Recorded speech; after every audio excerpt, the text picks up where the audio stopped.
Today, Matt Walsh Show, a crowdfunding campaign for the black teen who stabbed a white kid to death has now raised well over $150,000. People are rallying around him and giving him money because he killed a white kid. What does that tell us about the culture? We'll discuss also more anti-Trump and anti-Elon protests over the weekend. We'll check out the highlights. A bipartisan group of women in Congress have been fighting for the right to work from home, and it looks like they'll get their way. And for our daily cancellation, sadly today, I must cancel Megyn Kelly. We'll talk about all that and more today on The Matt Walsh Show.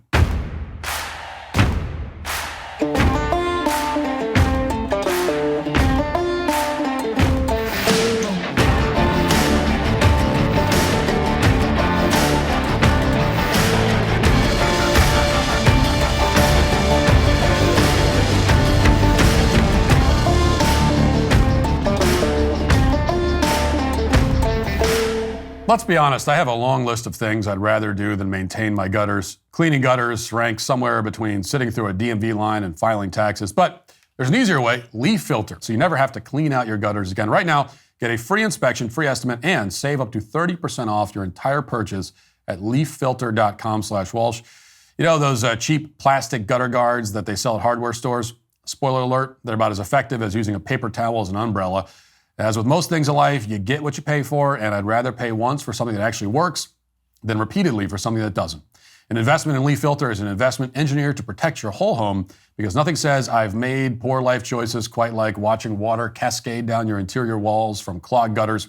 Every Leaf Filter installation comes with a lifetime no-clog guarantee. Their patented technology keeps out everything except water. Plus, a Leaf Filter Trusted Pro will clean out, realign, and seal your gutters before installing the system.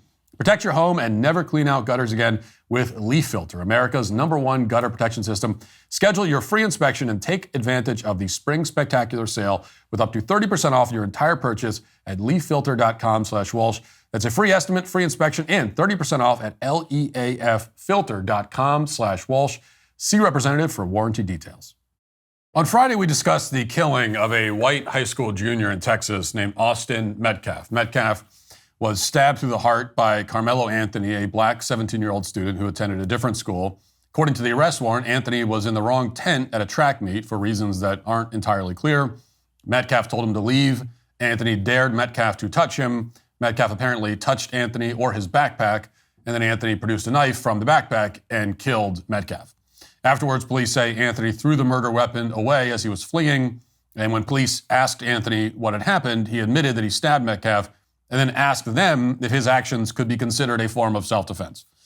Of course, there hasn't yet been a trial in this case. Carmelo Anthony, like everyone else accused of a crime in this country, enjoys the legal presumption of innocence under our Constitution. At the same time, reasonable people can look at these facts and come to one obvious conclusion, which is this. Unless the police and all of the witnesses are engaging in the single most organized conspiracy to frame a criminal defendant that's ever been undertaken in the history of this country for no apparent reason, then there was clearly no justification for Carmelo Anthony to kill Austin Metcalf. There was no reason for him to bring a deadly weapon to a track meet in the first place, much less use that weapon to execute an unarmed teenager and then attempt to hide the evidence. So in other words, any defense of Anthony must rely on something other than the facts. Now, over the past few days, that kind of defense is exactly what has emerged. Despite the overwhelming evidence in this case, tens of thousands of people have now publicly declared that, in essence, Metcalf had it coming. And this sentiment isn't based on forensic evidence or new witness testimony or anything like that. Instead, the defense of Anthony is based on the fact that Anthony is black and Metcalf was white. So in a moment, I'll go through some of these defenses so you can see the exact argument that I'm talking about. And the important thing to keep in mind as I read them is that the identity of the person writing the post doesn't matter. What matters is the massive positive response that these posts have received. Everything I'm going to read has received tens of thousands of positive responses in the forms of replies and likes, along with millions of views. So even if we're talking about professional agitators here, it really doesn't matter. The point is that the agitation is working. A significant number of people are responding positively to it. Here, for example, speaking of agitators, was a post written by the commentator Tariq Nasheed, who describes himself as a foundational black American, whatever the hell that means. He said, quote, "A suspected white supremacist named Austin Metcalf, pictured with his twin, allegedly demanded honor student Carmelo Anthony give up his seat like it was the Jim Crow era. Carmelo defended himself from the alleged threat. The Daniel Penny case set this precedent." Nasheed added, quote, if Kyle Rittenhouse was justified in using lethal self-defense and Daniel Penny was justified in using lethal self-defense, then Carmelo Anthony was justified in using self-defense against alleged bullies who instigated an altercation, correct? Now, collectively, these two posts have received over 6 million views and tens of thousands of likes. Austin Metcalf, according to the Post, was a suspected white supremacist, even though there's been no evidence whatsoever to suggest that that's true. It's just completely invented by this guy. In this instance, as in pretty much every other instance, the words white supremacist are obviously just a synonym for whites. And the people responding to this post understand that Austin Metcalf was not a member of some white nationalist group. They don't care. They simply despise him because he was white, which is all it takes.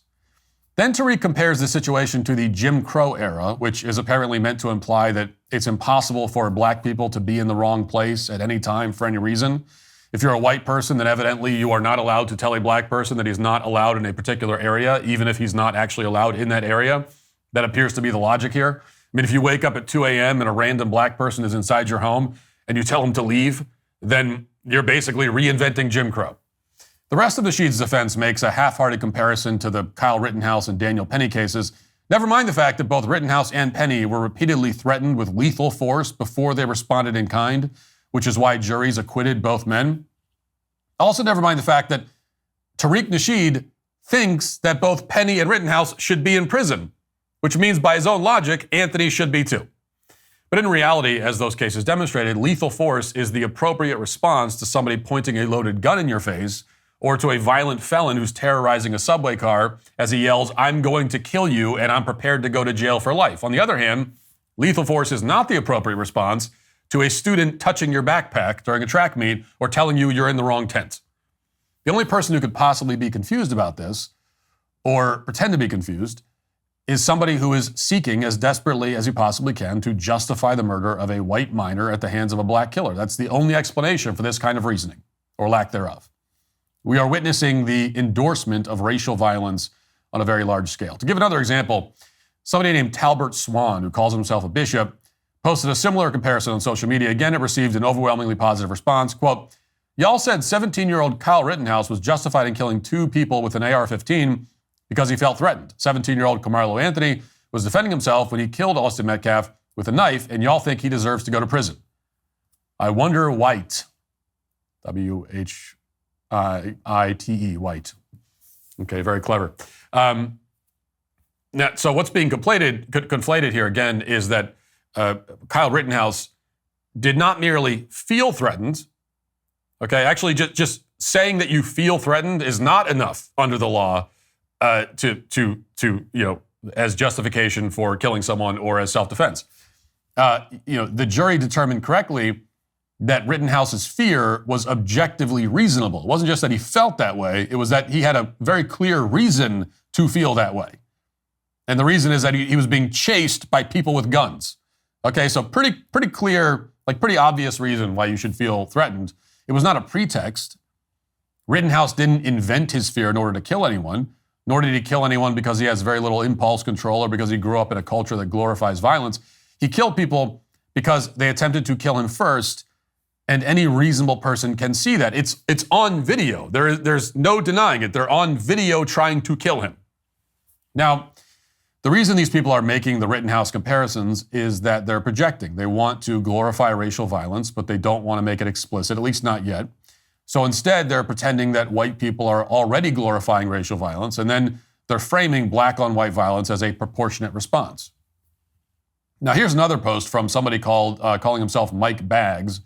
It racked up something like 7 million views and 30,000 positive responses. Quote, "Whenever white supremacists immediately flood our mentions before the full story's even out, you know something's up. It turns out Austin Metcalf was the aggressor, and the black kid, Carmelo Anthony, was defending himself," close quote. Now, according to this analysis, the person who goes into the wrong tent while armed with a deadly weapon and then dares someone to touch him is not, in the final analysis, the aggressor. What's missing in this analysis is that Metcalf never put Anthony in any fear of his life, reasonable or otherwise. Touching somebody's backpack at a track meet when they're in the wrong tent is not a threat of lethal force, especially in this context.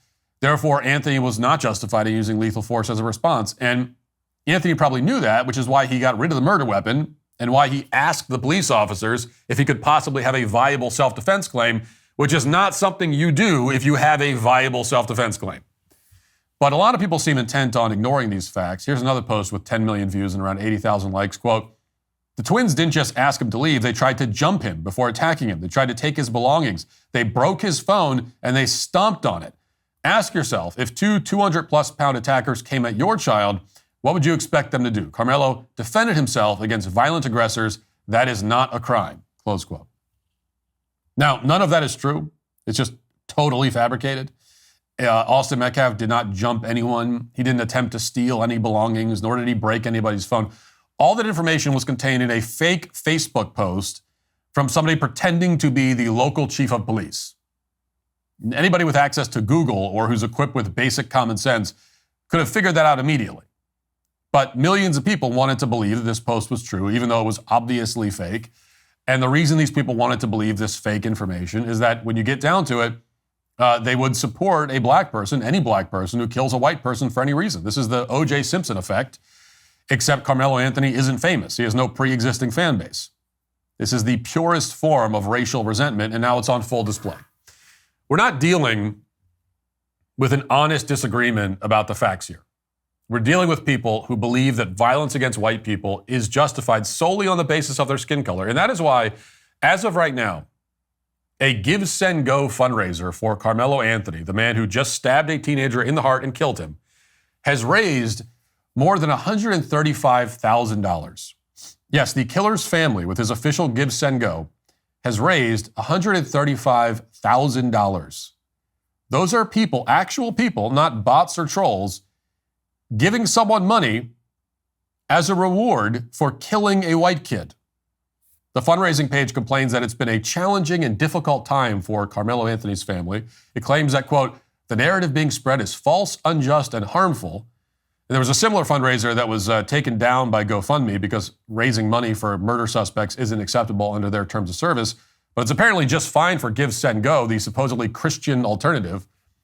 Now, the reason that this is happening, the reason a killer is being celebrated and even funded by a significant number of Americans is that everything I said on Friday is true. The culture among young black males in this country glorifies violence, and in particular, it glorifies violence against white people. And that's why young black males are disproportionately violent to a degree that's almost impossible to believe, even though it's true. Black people are roughly 12 times more likely to kill a white person, 28 times more likely to violently assault a white person than the other way around. And this is what happens when the vast majority of black children are born without present fathers in the home. It's what happens when black culture is dominated by degeneracy, and it's what happens when the worst kinds of people are hailed as heroes of the black community. Now it's a kid who stabbed another kid in the heart. In the past, it's been George Floyd or Michael Brown or any of the other BLM martyrs we might name. If not them, it's rappers and athletes who would be the least objectionable of the bunch, at least in most cases.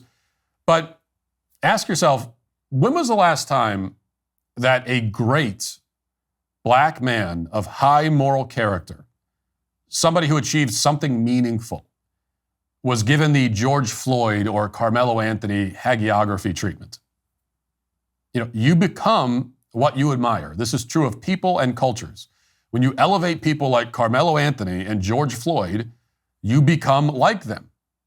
Now, obviously, there are great black men and women in the world and throughout history. Just as one example in the current day, one example that springs immediately to mind for me is Ben Carson. He's one of the world's greatest surgeons. His personal story is harrowing and inspiring, truly awe-inspiring. But he's been cast out of black culture. Mainstream black culture celebrates George Floyd or Kendrick Lamar or whoever far more than would ever celebrate a man like Carson. Not only are the good, decent, productive black men and women not celebrated, they are in fact condemned by the very culture that should be celebrating them. And this is what happens with all of the left's victim groups. You know, when you're a victim group, this is what happens. Because your heroes must then be victims.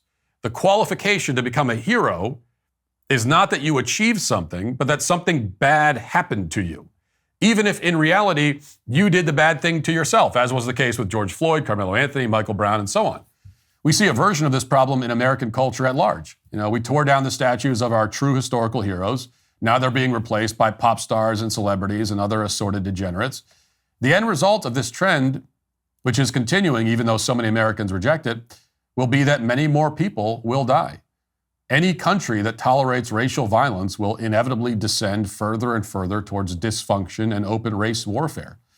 If BLM types can justify the killing of Austin Metcalf, they can justify the murder of any white man, woman, or child. And that's their goal. That's why they're sending money to the family of Carmelo Anthony and comparing him to Kyle Rittenhouse. And it's why everyone, whether they're white or black, needs to pay very close attention to where they're living and what schools they're sending their children to.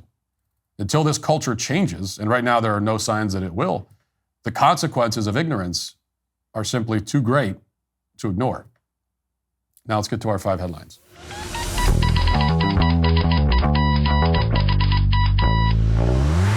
If you're the owner of a growing business, imagine a hiring approach similar to speed dating. However, instead of meeting potential romantic partners, you meet multiple qualified job candidates in a single scheduled session. Granted, no one actually likes speed dating, but people do like hiring qualified candidates quickly.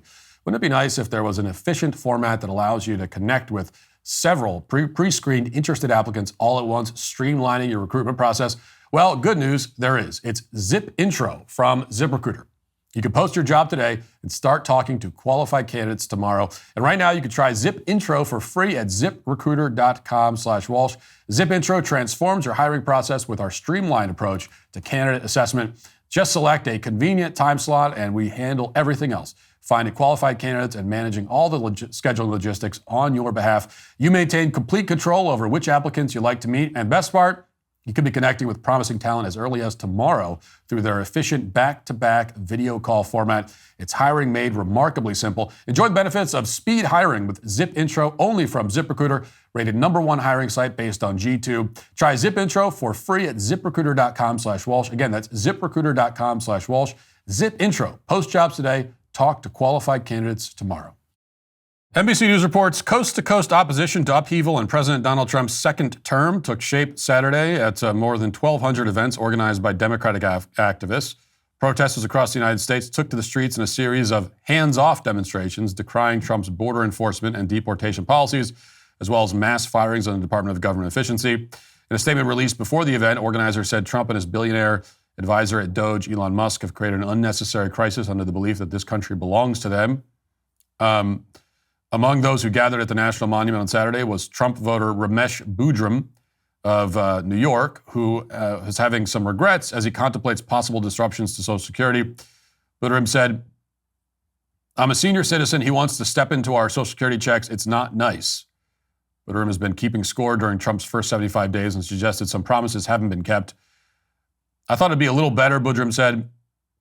He's saying he's going to drop the gas prices, the supermarket, the food stuff, but it didn't happen. Yeah, I don't buy these former Trump voters that they keep digging up to say they no longer support Trump. This Ramesh Boodram guy is another one. Totally fake. I don't buy it. He says that Trump wants to mess with his Social Security check. That's not true. Trump has not touched Social Security, has said 1,000,000 times that he never will. And I say that as someone who thinks that we do need to phase out Social Security. To me, it's a scam. I personally don't want the government handling my retirement savings. The idea that I'm forced into this government retirement program is crazy to me, and I have no interest in it. I don't want it. Let me keep my own money. I'll take care of it. Thank you. That's my view, but it's not Trump's. Trump has never said anything like that, so all of that is fake. And then he says he's disillusioned because the price of gas and food hasn't gone down enough. And, Trump has been in office for like 10 weeks.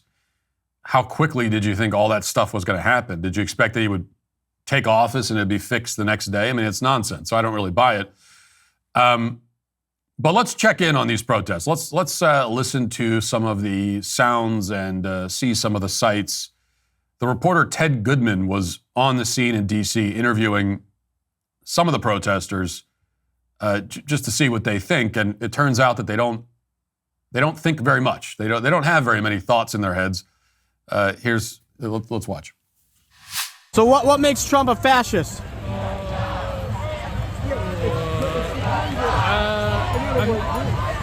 What makes Trump a fascist? He does things without Yeah, talk loud. I don't have my mic on. I'm not really good into interviews. Sorry? He just doesn't. He just does everything he wants, and not following laws or he's a convicted felon. That's all I know. But your sign says he's a fascist, and I'm just curious what makes him a fascist. Well, one of the things is that he's trying to control the media, right? Say that again? He's trying to control the narrative. How is he trying to control the media? Doesn't every president try to control the narrative? They try to control their own narrative, but one of the things that Trump's has done, for example, is the renaming the Gulf of Mexico, and then not allowing the Associated Press to come into the White House. Basically, trying to get. So, well, first of all, I'm not trying to be rude, but that guy, the Asian guy, looks like he got, he gave himself a haircut with like a weed whacker or something. The bangs are very erratic. More to the point, they, of course, have no idea why they are there, why they hate Trump, why Trump is a fascist. They have no clue. They give one specific example of Trump's fascist policy, which was to rename the Gulf of Mexico. Renaming a body of water is the extent of Trump's fascist rule, it turns out. And then there's this guy interviewed by Caitlin Bennett, who also has no idea why he's there, although he's much more passionate. I mean, these two guys clearly were just handed signs. I don't know if they're paid protesters or not, but they were just handed signs. They have no idea why they're even there. Here's a guy who's much more passionate, but is still very confused. Watch. He is credibly alleged of having a 14-year-old girl. Is that what you want for your president? Absolutely not. Elon, right? Yeah, which one are you guys talking about? I'm sorry, I interrupted you. I shouldn't have done that. My friend. You're good. I was talking about our alleged president, our fascist, Nazified, idiot, moronic. The Mango Menace? Break our NATO alliance, turn our allies against us, steal our money, throw 71 million people off Medicaid that people depend on. 71 million people. Is this what you want? Do you want money taken from your grandma? Do you want to not support battered women and abused children? Is that what you believe? Stand up and say it, fascists. Stand up and say it. I'm standing up and saying what I believe. You stand up and say what you believe, and not platitudes, and not idolatry. Let's hear ideas. You have no ideas. All you have is hate, racism, stupidity, and greed. A round of applause for that right there. He has been waiting a while for that. Yeah, that was great. What do you think about the vandalism that's going on at Tesla dealerships around the country? And we're not the TV, so you can say whatever you want. I still for no violence unless we're pushed. I mean, they want us to do violence so they can declare martial law. So that's why I'm against the violence. They are police officers? Okay. Do you want my name? What are you guys out here protesting today? What's the number one thing to be anti-Elon for? Stop the oligarchy. We want Americans. He's not elected, and he has no business doing what he's doing. We don't want the billionaires taking over our country. Okay, so that guy, the more just invented. We talked in the opening monologue about these invented claims. People walking around completely confused. They have no idea what's going on. These ideas in their head that they see something online, they believe it right away. From this guy, we heard before, Trump's going to cut into Social Security, not true. Kicking 71 million people off of Medicaid, not true.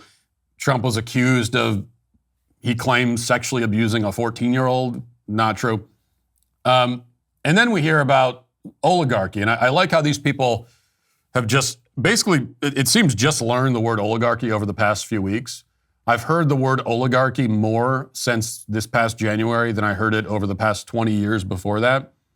And of course, the truth is that Trump is the least oligarchic president we've had in generations. I mean, maybe ever. He is much less a member of the oligarchy than Biden was, or Obama was, or Bush was, for that matter. Oligarchy it literally means rule by a few, but it really means rule by the rich, rule by a collection of rich people. And now you could argue that by that definition, every country, everywhere in history, for all time, has been ruled by the oligarchy in a literal sense. But as for the rich, Trump is despised by most of corporate America, most of the rich and powerful people. the people who are funding these protests, for example, Elon Musk is like the one exception. But you never hear these complaints about oligarchy when Democrat presidents are in the pocket of George Soros. You never hear it when big corporations help push the left-wing agenda.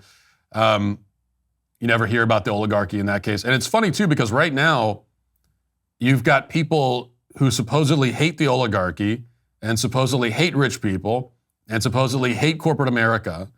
They were just cheering when a CEO was murdered in the street. And those same people are right now, today, freaking out because the stock market is taking a hit. So the chant seems to be, down with rich people, down with the oligarchy, down with CEOs, also protect the stock market. It seems a bit incoherent, is what I'm saying. All right, let's check in on one other hands-off protester. Here we go. Hey friends, I just passed the Dunkin' Donuts, which is the most vague possible location I could possibly give you in Massachusetts. But besides being near a Dunkin' Donuts, which places me somewhere in Massachusetts, I mentioned I'm at the Hands Off Boston March, and it is the slowest march I have ever been in, and I could not be more happy about that, because that means... It doesn't really matter what this guy is saying. If you're listening to the audio podcast, that guy is wearing women's clothes. That's a trans guy. You probably could have guessed that. So these are the sorts of people who are rallying. A lot of people who are paid to be there, a lot of people who don't know why they're there, and a lot of people who don't even know who they themselves are or how human biology works. So this is the ragtag group that has come together here. Okay, we mentioned last week that a group of women in Congress, both Democrats and Republicans, had come together to demand that mothers of young children be given the right to vote from home. That is, mothers in Congress should be given the right to vote on legislation from home without showing up to the Capitol in person. And these women, Republican Representative Anna Paulina Luna is among them, shut down business in Congress for days for the sake of this fight. Now we have an update on this, but first I want to play this. Here we have the Female Avengers, the Feminist Justice League, gathered together for a joint interview with CBS News where they talk about why they think they should be given these accommodations. Listen. Historically, it's been much more wealthy, older men who serve in Congress. This isn't designed for young families and for young women especially. Congress was designed and built for old white men to represent themselves. And, we've made a lot of progress since then. We get into it because we're public servants and we care about representing our community. But there should be some accommodations for family things that come up, like the birth of a child. It's not like I'm faking, to go party in Cabo, right? Like I'm actually trying to A, recover, but then B, also care for a newborn. Our job is to represent people, and I'm a 35-year-old woman. All of my friends are going through this problem right now.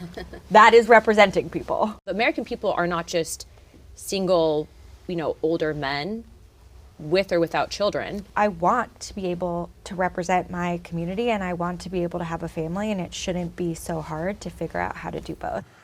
Okay, let me clarify a few things. First of all, and I say this because I honestly believe these ladies may not understand this point, you are being paid by the taxpayers to represent your constituents in your district, not your friends. So she says that she's paid to represent people and that she's representing them by having this fight because all of her friends are in the same boat. But that's not why you're up there, okay? You are not there to represent your girlfriends. You aren't there to express the concerns that you hear from your friends when you go for girls' night at the karaoke bar or whatever. Okay, you're not there to represent your brunch and mimosas constituency. You're there to represent the constituents in your district. And let me ask you this, ladies. Did any of your constituents, a single one, did a single one of your constituents in any of your districts ever tell you that they care about making sure members of Congress have more maternity leave? Did a single one of your constituents tell you that? Okay, Anna, you're supposed to be the Republican conservative here. which of your constituents said that they care deeply about making sure that you can vote from home? Can you show me that? Where are all these letters of support? Where did you hear this? All of these, where's this overwhelming voice from your constituents who are saying, you know, the most important thing to me right now in America is making sure that you people in Congress don't have to go to work physically? If the answer is none of them have ever said that, okay, then you need to go do your job. This is not your job. I don't give a damn what makes you comfortable. That's not why you are there. All we're hearing from these women is well, this is what I want. This would make me. We don't give a damn what makes you comfortable. That's not why you are there. We didn't pay you for that. You're not getting paid for that. Okay, you are there to do the work for your constituents. If you don't want to do that job, you can quit. Okay, no one is forcing you to do this. No one put a gun to your head and told you had to run for Congress. You chose to do that. This has been the rule for Congress for well over 2 centuries. Okay, this is the rule that every member of Congress has been expected to follow. And then you come along and you say, yeah, you know what? The way this was done for 200 years doesn't really work for me. No, I need the rules to change for me so that I'm more comfortable. And yes, those were old white men who came, who formed Congress and formed this country and came up with the rules. They were pretty smart. I think they were smarter than all three of you ladies. I mean, which one of you want to step up to the plate and say that you know more than the old white men who set up these rules? Which one of you? Representative Luna, are you the one? You want to tell us that you... So yeah, all the old white guys, they made the rules, but you know better. You know better than they do. Really? You wouldn't have this job. Congress would not exist. The United States would not exist. Your life probably would not exist if not for those old white men. And anyone who uses the term old white men in a derogatory way immediately loses all credibility, okay? Your argument is moot, rather. And my argument is mute now because I just said mute instead of moot.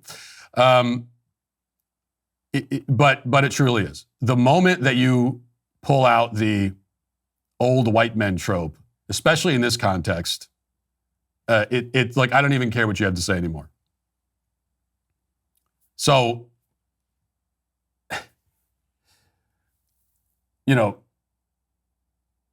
I don't know how else to explain this other than because you know, the argument from the other side is, well, if you're pro-family and you think that women should have children and they should raise their children and be there for their babies, then you should be in favor of this.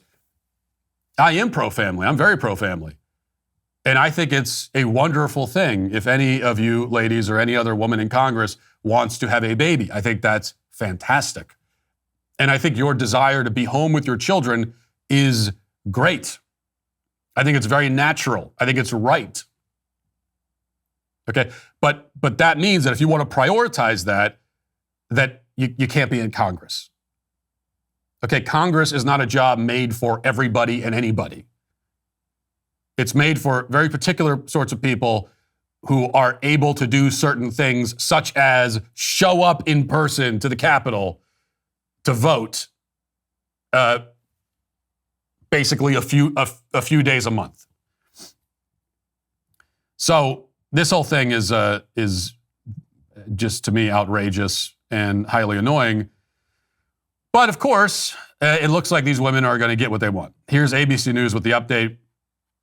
Speaker Mike Johnson and Florida GOP Representative Anna Paulina Luna say that they have cut a deal to end the fight over proxy voting for new parents, which will reopen the House floor after nearly a week of legislative paralysis. House Republican leaders will formalize vote pairing, a procedure that allows a member who is absent during a vote to coordinate with a present member on the other side of the matter to offset the absence. So, for example, the procedure in this case would allow a new mother who is absent for a House vote to team up with a present lawmaker voting opposite from their stance to form a pair. Okay, great. So the obnoxious, whiny women will get their way. tale as old as time, and we're gonna allow this. Good thing that there's no conceivable way that this could be abused, right? You know, enabling members of Congress to not show up in person. No way that that's going to be abused. No. This is only going to be for parents in the first, 12 weeks of the baby's life. It's not going to extend beyond that. It's not going to be abused. It's not going to be taken advantage of. No, because politicians would never do that. No, we can trust them. We can trust them to use this newfound freedom and luxury and accommodation that they've been given. We can trust them to use it responsibly and to never abuse it. That's what we're being told anyway. All right. Here's one for the no good deed goes unpunished file. I want you to look what happened to a DoorDasher in Texas who tried to help someone. Listen. He was just trying to get some food. Altman's decided to order the man food. I opened my car, I was gonna go get him some food, and literally the second I opened my door to step out, he just starts stabbing me. Fort Worth Police Department says Quindarius Cartwright is the man who cut Altman's in the face and chest. Photos of the bloody gash are too graphic to broadcast. Genuinely thought I was gonna die. It was so much blood. Walked in Waffle House, they were freaking out. I mean, I'm sure it's probably a traumatic thing for anyone to watch. Video of Altman's recovery shows his swollen face and stitches. Most of the stab wounds to the body weren't really too bad. It was just when he stabbed me in the face that was it was really bad. On top of injuries, Cartwright reportedly stole Altman's car and joyrode it to a strip club in North Fort Worth. Okay, so this guy, Jackson Altmans, tries to help the homeless guy, give him food. The homeless guy's name is Quindarius, by the way, which is funny, let's be honest. If you said the name Quindarius to me without context, I would assume you were either talking about a Roman emperor or a homeless guy outside of a Waffle House. Those are the two options for a name like Quindarius. And in this case, it was a homeless guy outside of a Waffle House. The DoorDasher would have been much better off if it was a Roman emperor outside of the even one of the evil ones, it would have been better. But instead, he gets the homeless guy, tries to give the guy food, ends up getting stabbed. And this is why people think I'm mean for the way that I talk about the homeless, but this is why. And I've said before that I'll give money to the homeless. I'll give them food sometimes. I try to help, but I'm at the point now where I'm done with all of that.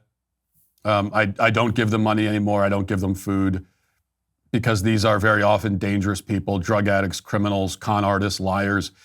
I'll tell you, the last time I gave a homeless guy some money, this was recently. This is kind of like the final straw moment for me, and because I'm at a gas station, I'm standing at the pump, and this guy comes up.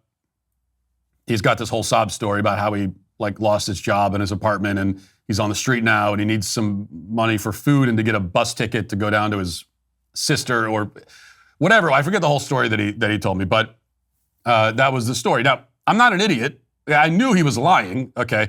I knew he's not buying any damn bus ticket. So I knew it was made up, but I gave him a few bucks anyway, trying to be nice, trying to be generous. A week later, same gas station, same guy comes up to me with the exact same story. And he was supposed to be getting on a bus last week to go down to his sister's or whatever to start fresh, start a new life, But there he was, still fundraising for that bus ticket a week later. Obviously, he didn't remember telling me that this same lie a week earlier, most likely because he was on drugs the whole time. So I just told him, I already gave you money, and he just walked away. Now, again, I knew he was lying. I knew it was a scam, but still, to be lied to by the same guy with the same lie, that was just irritating. And that was, probably it was probably at that point where I said, why am I doing this? Why would I ever? I would be better off just taking the $5 and burning it. I mean, it would be a better use of the money probably, rather than giving someone money who's lying to me so they can go buy drugs with it. It's why did I ever do that? Why do any of us ever do it? the only solution to the homeless problem, the only solution to our cities being overwhelmed by vagrants and drug addicts and mentally ill lunatics who treat the sidewalk like a campground, the only solution is not charity. We've tried charity. Every city in the country has homeless shelters and soup kitchens and everything else. There's no reason why any homeless person should ever actually go hungry. There's no reason why they should be begging for money or food. They can get food. And if they're physically capable and they actually have any interest in getting a job and becoming functioning members of society, they can also get jobs. But they're on the street because they have no interest in not being on the street. So the only solution, and this is why I always say it, the only solution is to ban it. Okay? You have to ban vagrancy. Clear out the camps, clear off the sidewalks by force. That's the only solution. You have to say you're not allowed to sleep on the sidewalk. We live in a civilized society, and you can't do that. This is a sidewalk. It's not a place. You cannot set up a campground here. This is not allowed. You cannot do it. And you'll notice that, any city or anywhere you go in the world where they don't have this problem, it's because this is what they did. It's not because they had some great charitable regime. It's not because they finally reached a point where the homeless people were given enough money and enough charity that there's no more homelessness. It's not that. It's because you're not allowed to. That's the only way to clear this stuff out. And if we don't have the stomach for that, then our cities will just forever be overwhelmed by dangerous, violent vagrants. Those are the options. The chat is live right now in the Daily Wire Plus app and at dailywire.com. But if you actually want to join the conversation, you've got to be a Daily Wire Plus member. Daily Wire Plus members get everything, all of our content ad-free, including daily shows, hit movies, documentaries, and more. Plus, exclusive investigative journalism that gives you the whole story, not just the part that fits a narrative. Become a member today at dailywire.com/subscribe or download the Daily Wire Plus app in the App Store right now. Now let's get to our Daily Cancellation.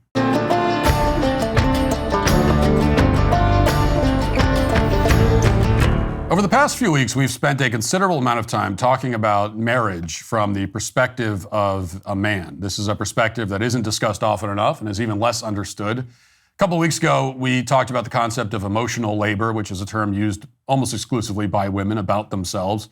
The claim, which you'll find in a million articles or hear in a million TikTok videos, is that women carry a disproportionate amount of the emotional and mental burdens of marriage and family life, and I explained why that is a rather severe misconception. This past Friday, we talked about the wildly viral video of a feminist social media influencer who announced to the world that she almost divorced her husband for failing to do household chores when and how she wanted. And I, again, explained in detail why that woman has an attitude that will kill her marriage, just like it's killed so many thousands of marriages before hers. Now, we're not going to rehash either of those conversations, but we are going to spend some more time in this general vicinity. A couple of days ago, Megyn Kelly jumped into the fray. She shared her own reaction to that viral video I just mentioned. She seemed to generally disapprove of the woman castigating her husband publicly, but she also disapproves of the way that many men on the right approach and talk about marriage. And I'm going to play those comments from Megyn and offer a response. But before I do that, I need to rewind the clock by about a year to set the stage. And before I do that, I need to preface everything I'm saying by saying that I personally like Megyn. I've been on her show a number of times. I've had nothing but pleasant interactions with her. I met her in person for the first time at one of the inaugural balls in January. I found her to be very kind in person. So I have no personal problem with her at all. But she does have a bit of a problem with me, it would seem. So before we get to Megyn's comments this week, I'm going to play something that she said about me last year. And I heard this clip at the time, but I decided not to say anything about it or to respond to it. I try not to get into public spats with people on our own side, which is why I quite frequently let it slide when people on our side, who I thought were friends or at least friendly, take shots at me, which it happens all the time. But I feel it necessary to bring this up now because it will provide some important context to Megyn's remarks last week. And also, I think the conflict between feminism and what we now call the traditional view of marriage and gender roles is coming to a head. It's coming to a head on the right. And now is the time to get it all out in the open. as conservatives, we have to decide if we want to conserve the view of the sexes that was held by basically everyone in the world for all of human history until the middle of the 20th century, or if we want to conserve feminism. We cannot conserve both, and I know which I prefer. So with that said, let's go back to February 3rd, 2024, when Megyn Kelly appeared on a podcast called Chicks on the Right. At the time that this podcast was recorded, Megyn was pretty angry at me for making some derogatory comments about feminism, as I tend to do. And here is the setup from the host. Listen. I think it was right after you'd written a book, and so we had you on to talk about your book. And there was some controversy happening at the time with Matt Walsh, and I know you had a beef with him recently on Twitter. Back then, about there was a similar controversy? topic.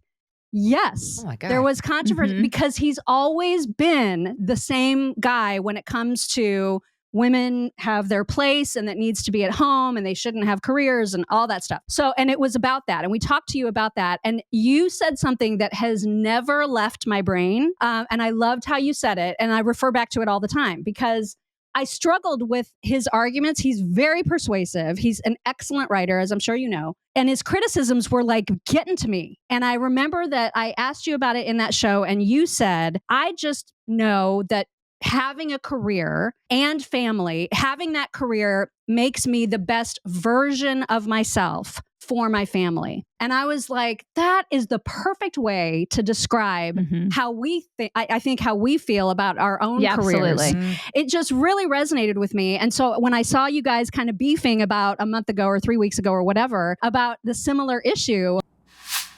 Okay, so we'll get to Megyn's, what she says in a second. Well, I will say guilty as charged. I have always been the same guy. For the most part, I'm saying the same things now that I said 13 years ago when I was a mostly unknown blogger with like 5,000 Twitter followers. I might be a jerk, but at least I've always been the same kind of jerk. You have to give me that. But Megyn Kelly has had enough of it. She's had enough of my crap, and she wants me to shut up. And I'm not exaggerating. That's what she said verbatim. Listen. And again, having said that, I like the guy. I'm getting a little tired of his nonstop judgment of women who make different choices than the ones he wants us to make. Sorry, Matt, you're not our Jesus. We don't answer to you. Like, live your life the way you want to live it and stop judging everybody who makes a different choice. I'm sick of it. I know you gals, and generally women, we're not judging moms who choose to stay at home and raise their kids. That's a choice we celebrate. Absolutely We not. love. Those are our sisters and our friends and our moms. Women aren't doing this to other women for the most part. It's guys like Matt. Like, shut up. I'm not out there saying your wife is boring and a loser because she decided not to get a job. I don't think that. I think it's awesome. She's the mother of 6 children. She must be incredibly busy. But why are you looking at every woman who works and trying to pass judgment and make her feel guilty about her choices all the time? It's a fail. We don't feel guilty because of you. But I'm just getting tired of his random posts about how the one woman who said, oh, I'm confessing that I really liked it when the guy I dated wanted to pay for the meal. And he's like, no, you can't have that unless you play the traditionally feminine role. Who died and made you boss of all women? What are you saying? I don't know why he feels the need to try to set fake guardrails around our behavior. It's a no, Matt. We don't need you. Yeah. Although we have seen, though, there are a lot of these conservative pundits, younger ones, the younger women who are kind of taking that discourse and running with it and saying, hey, say no to the high-powered careers, ladies. Wow. Megyn. Okay.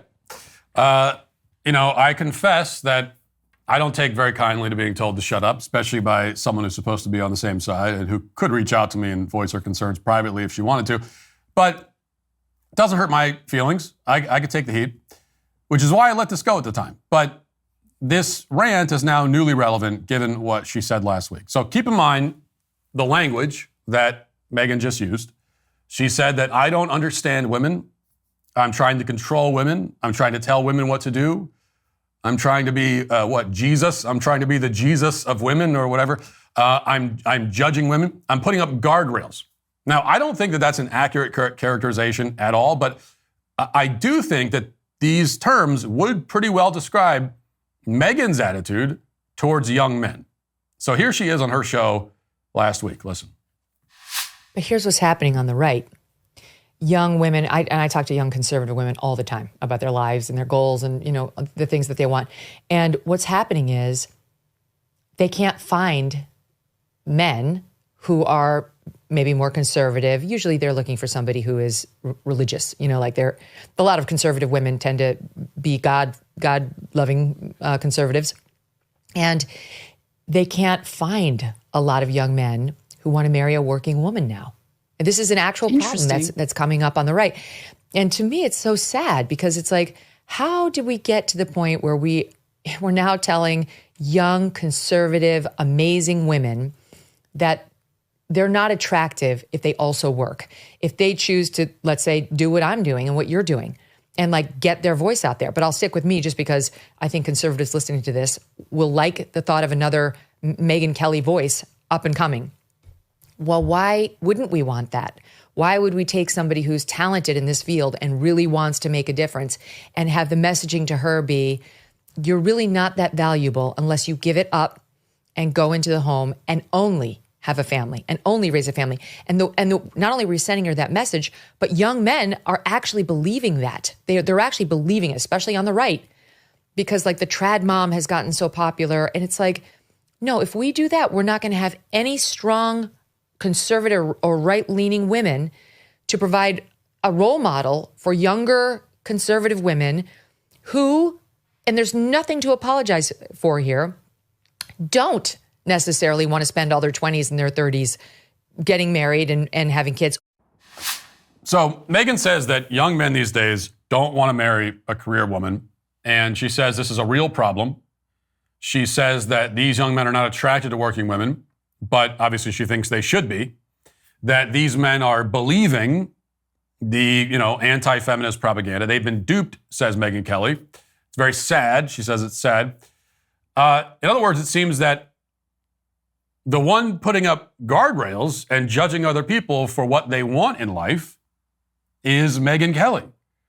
Megyn doesn't seem to understand these young men. She says that I don't understand women, she says, and I probably understand women more than she thinks I do, but I admit that I don't understand them perfectly. I'm not a woman after all. I've been married to a woman for almost 15 years. I'm raising 2 girls. I have a mom and 4 sisters. I'm not clueless on the subject, but I'm not an expert on the inner life of women, and I've never claimed to be. Likewise, Megyn is not an expert on men. In fact, she seems to be rather flummoxed by them. And her confusion is, I think, shared by all of the feminist voices in our culture. And those voices are a lot louder and have a lot more power than the voices of the young men that she is criticizing here. And this is the message that young men have heard their entire lives from every corner of the culture. And that's why it's worth responding to her in some detail. So I'd like to make a few points. First of all, Megyn is correct about her fundamental observation that men are generally not attracted to ambitious, career-driven women. Now, that doesn't necessarily mean that men will not marry those kinds of women.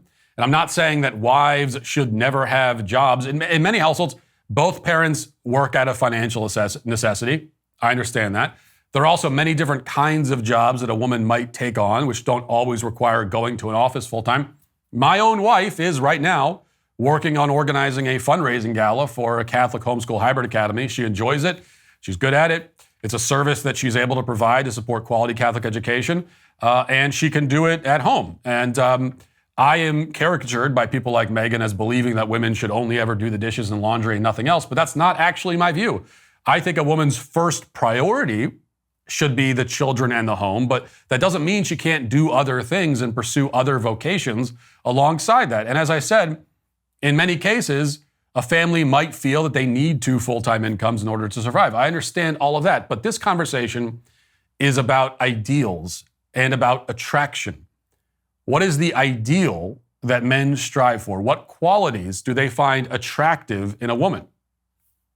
So, most men ideally would like to earn an income that would allow them to be the sole breadwinner in the home. Most men like the idea of being the provider. That ideal will not always become a reality, but it is the ideal. And as for attraction, men are not generally attracted to a woman's professional ambitions. And that's just not the quality that attracts a man to a woman. Now, that isn't to say that men are never attracted to women with careers. What I'm saying is that the fact that a woman has a career will rarely be the thing, or even one of the things, that men find attractive about her. Okay? When a man is talking to his friends about a woman he's dating, he's almost certainly not going to say any version of this. Dude, she's great. She takes her career really seriously. She's super ambitious. She has so much earning potential. Now, that's the kind of thing that a woman might say to her friends, maybe using different words, but that's the kind of idea that a woman might communicate to her friends about the man that she's dating. A man is not going to say that about a woman. As a man, I have never heard another man say anything approaching that about a woman that he's dating or married to. I've never heard that. Because men and women are different. They are looking for different things, Megyn. A man might be attracted to a woman with a career, but he's not going to be attracted to her because of her career. And a woman who puts her career before anything, a woman who prioritizes her professional ambitions above all else, will be very unappealing to the vast majority of men. And I know that might be upsetting for you to hear, Megyn, but it's just true, okay? Because men and women are different and they want different things. The difference between the romantic interests of a man and of a woman could perhaps be best summarized this way. Here's a kind of a thought experiment.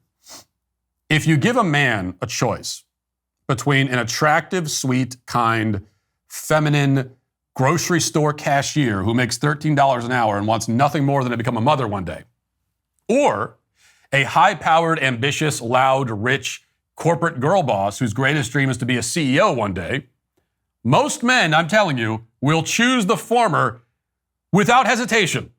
They don't even need to go and consult their friends about it or think about it or pray about it. They're going to take the former. Okay, they're going to take the cashier. Now, if you give women the same choice, the mild-mannered, unambitious guy working a cash register or the highly paid corporate go-getter, you're going to have a lot more takers for the latter option. A lot more. Now, why is that? Am I saying that most women are greedy gold diggers looking for a rich man to bleed dry? Am I saying that most men are oppressive tyrants looking for some meek, helpless woman they can control? No.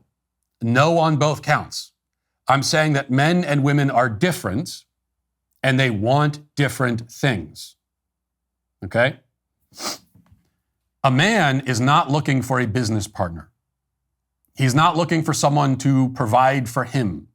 He wants a wife. He wants a mother for his future children. He wants a helpmate. He wants a woman, not a man. This is not a new phenomenon. Megyn calls this desire of young men a problem that is coming up on the right. But it's not a problem and it's not coming up. Kim Iverson responded in agreement with Megyn and said that she, quote, doesn't get this trad wife trend. But what she's calling a trend, or what Megyn says is just coming up, is in fact the norm. It's the way human society has been organized since the dawn of civilization. A young man seeking a woman who will have his children and prioritize raising them and keeping a home is doing the same thing that billions of other young men have done since time immemorial. This traditional approach is not some new fad invented by TikTok influencers, nor is it a far-right conspiracy. It is the way of human civilization. These young men, they want what their grandfathers wanted, and what their grandfathers' grandfathers wanted, and what their grandfathers' grandfathers' grandfathers wanted, and on through the ages. The trend, the fad, the new thing, Megyn, is feminism. However you feel about career women who find their value and purpose in the working world, there's no question that they are the ones doing something new. Feminism sent women out of the home and into cubicles and boardrooms. Feminism convinced many women to desire professional success over and above family and children.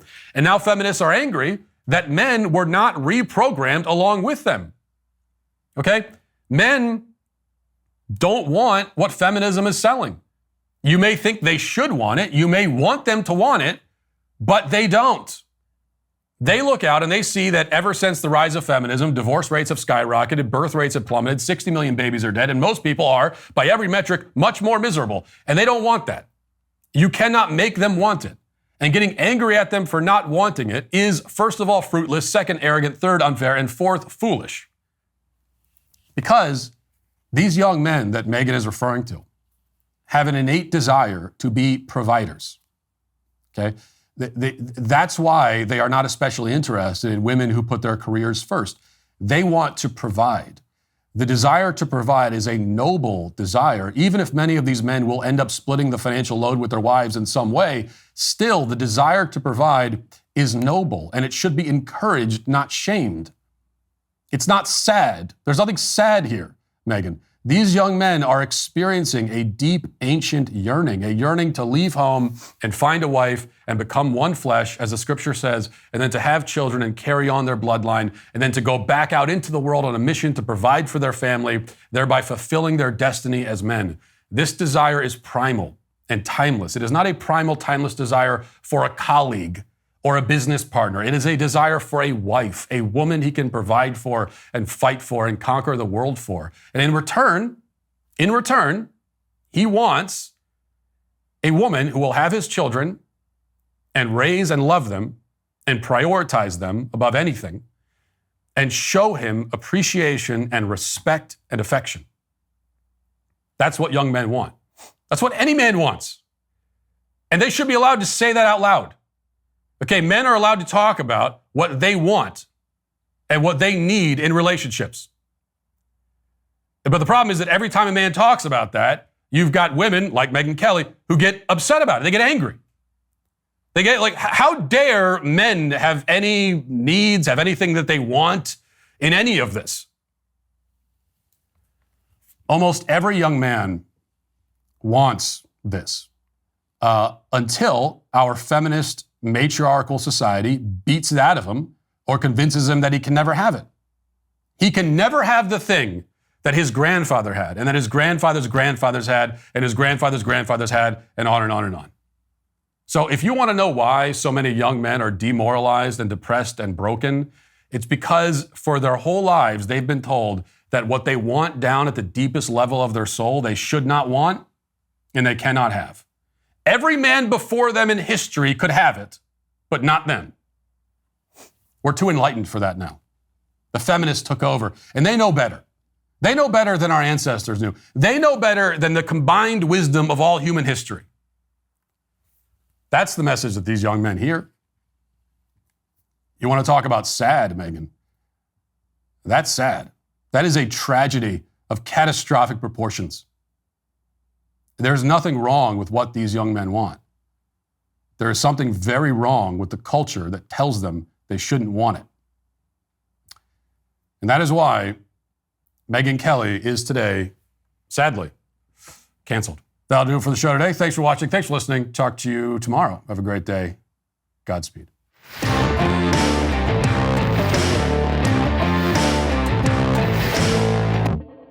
John Bickley here, Daily Wire Editor-in-Chief. Wake up every morning with our show, Morning Wire, where we bring you all the news that you need to know in 15 minutes or less. Join me and my co-host Georgia Howe for daily coverage of all the biggest stories on Morning Wire.